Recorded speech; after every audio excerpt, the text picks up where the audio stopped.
Today in our 2013 Buick LaCrosse, we're going to take a look at and show you how to install the Curt T-connector vehicle wiring harness with the 4-pole flat trailer connector. Part number is 56098. Now this is what your wiring kit's going to look like when you pull it out of your packaging. Of course, this is the connector that we're going to have. This is our 4-pole flat trailer connector. This gives right turn and brake, left turn and brake, running light signal, and ground.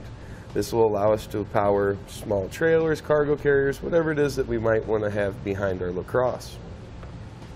Now to do this, we've got a converter box. This is going to take signal from behind our driver's side taillight housing and our passenger side taillight housing. It's then going to convert that into a usable signal that'll be sent out to our trailer. Now this converter box is a standalone system. You see the black wire here. This we're going to use our 12-volt wire and our fuse holder to connect this directly to the battery. So all the power that's being sent out to the trailer comes from our battery. It doesn't come from our lighting system. These plugs only give the box the signal we need. You'll see why it gets the name T-connector.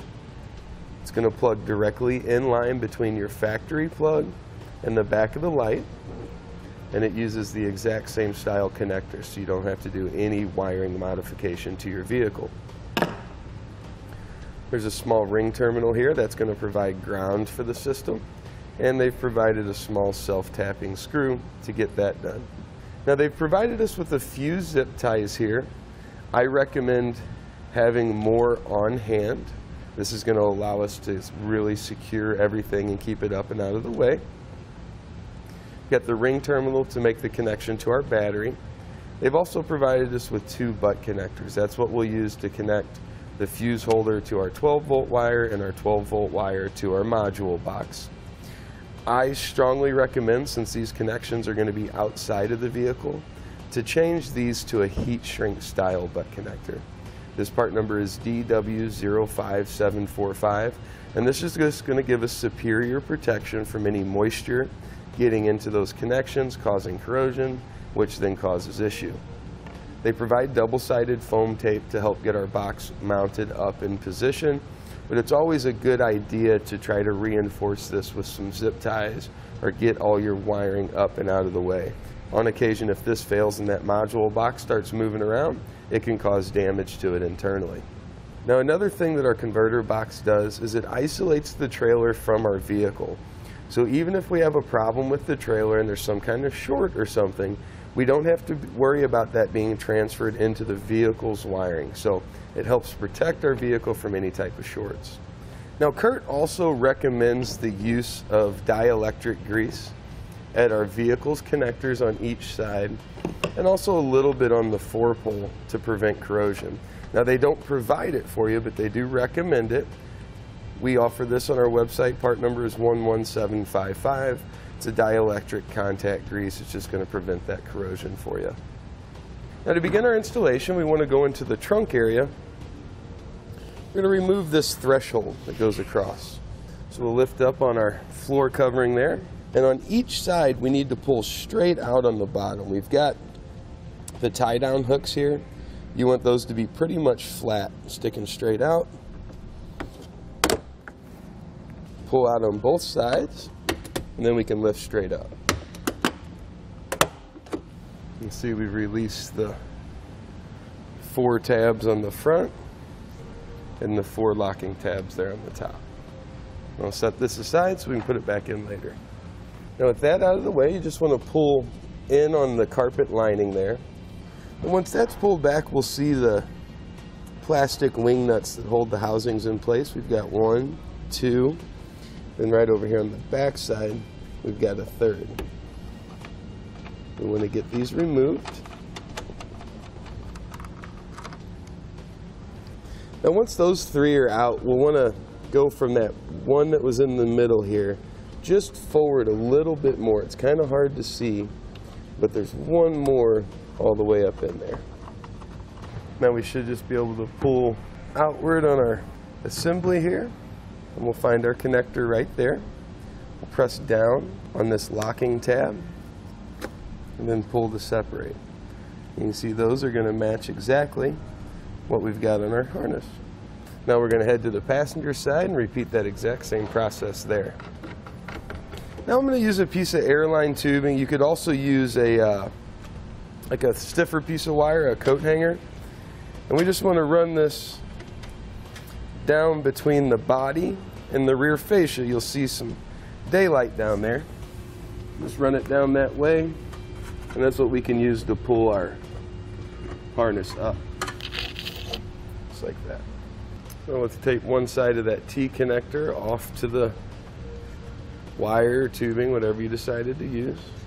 For the driver's side, we're going to use the one that has the yellow, the red, the brown, and the white wire. The passenger side will get the green wire. Now you see as we pull on the airline tubing, that's going to draw that connector up. And once you get it up just below this edge, it's going to get pretty tight in there. So to buy some extra space, you can lift up on these two tabs. You'll see how that'll allow you to pull out on the fascia slightly. And then you're going to pull out right at this corner. There are two more locking tabs there. That should give us a little bit more wiggle room.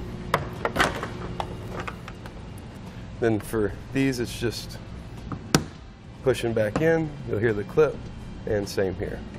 Push in, you'll hear the clip.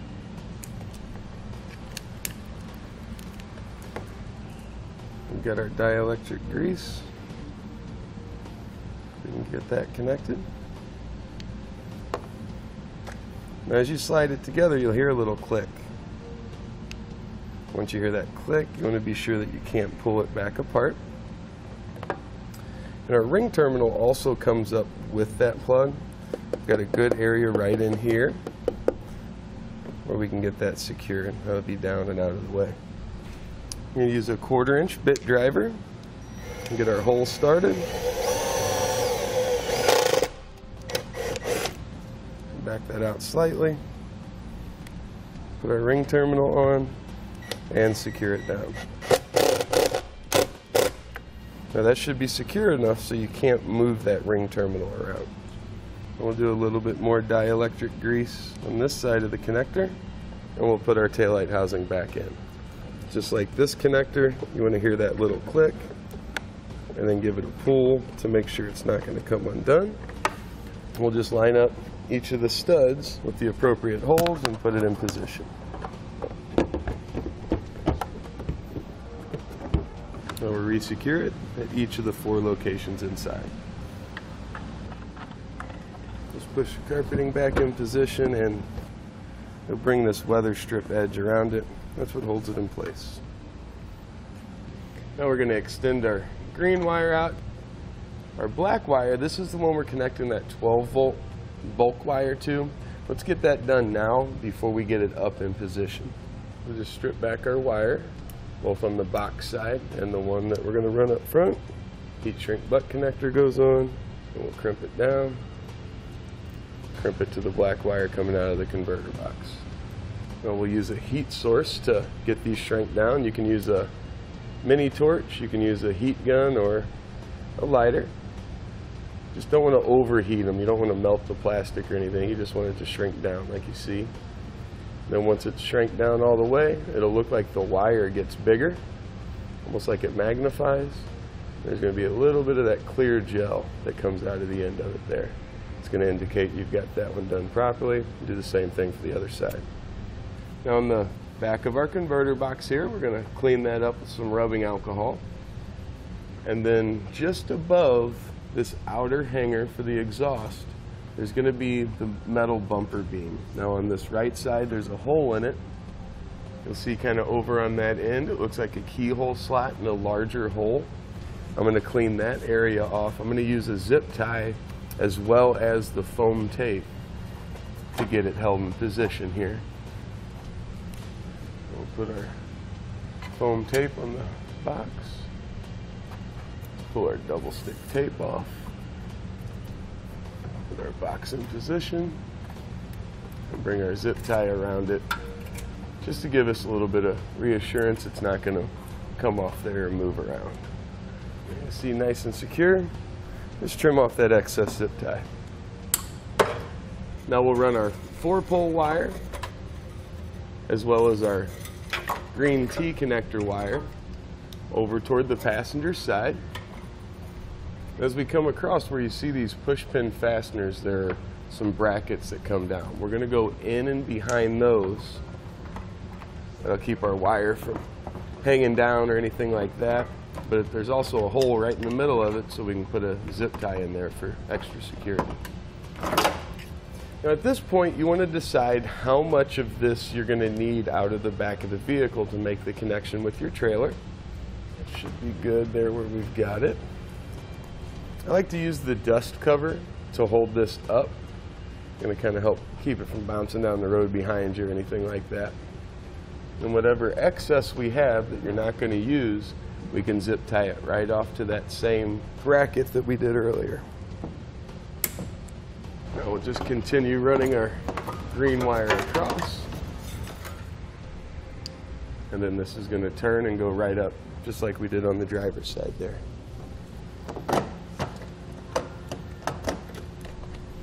Now once you've verified you've got all the slack pulled out of the green wire, I like to zip tie it off here.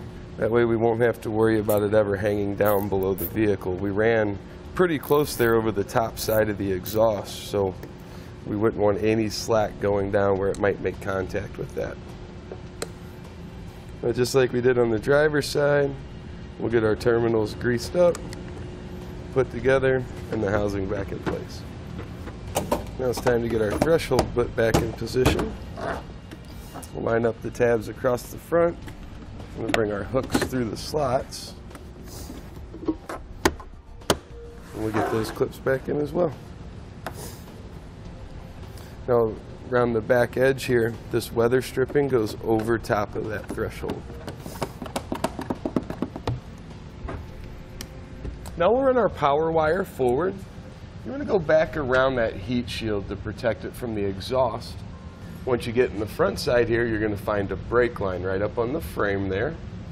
So just zip tie off to that. We'll just continue running forward.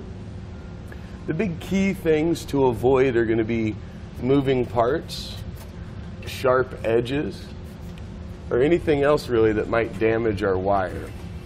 And I like to use plenty of zip ties anywhere I have a chance, just to help ensure that it's never going to hang down below our vehicle. From there, I'm going to tuck in and run right up along this channel that goes towards the front of the vehicle. Now we're going to run all the way up that channel, and we're going to come out right in this hole where the frame rail kind of turns up, or where this metal turns up.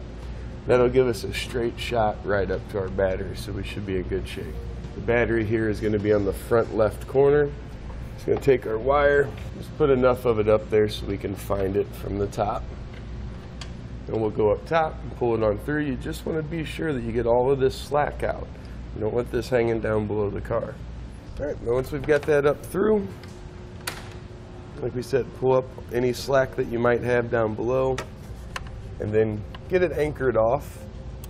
Coming out of the bottom of the coolant reservoir here, there's a hose. That'll give us a good anchor point. We won't have to worry about any of that wiring eventually working its way down below the car. Now we're going to be going to the positive side of our battery here. So we've got 2 tabs on the back of the cover. You want to push those in and lift up. That's going to come off. And we're going to remove this cover. Got 2 clips on the end. And we've got 1 more right here. I'm going to determine how much wire you need, and I like to make 1 coil. That'll give us a little bit of extra in case we ever need it. Let's trim that off, strip that back. Our fuse holder comes pre-stripped. It's a little short. I always take a little bit more off. You want to remove the fuse. Heat shrink butt connector goes on one side. Provided ring terminal is going to go on the other. Connect that to the end of the power wire. We'll bring a zip tie through the hole in the bottom of the fuse holder there. I'm going to go right around that battery cable. Now to remove the nut, we're going to use a 13mm socket.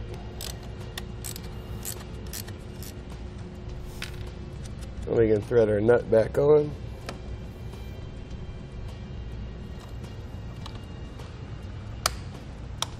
Place the fuse in our fuse holder and we can put the cap on that. We'll take our excess wire, zip tie it down here out of the way, so we'll have it if we need it, but it's not really all that noticeable if we don't.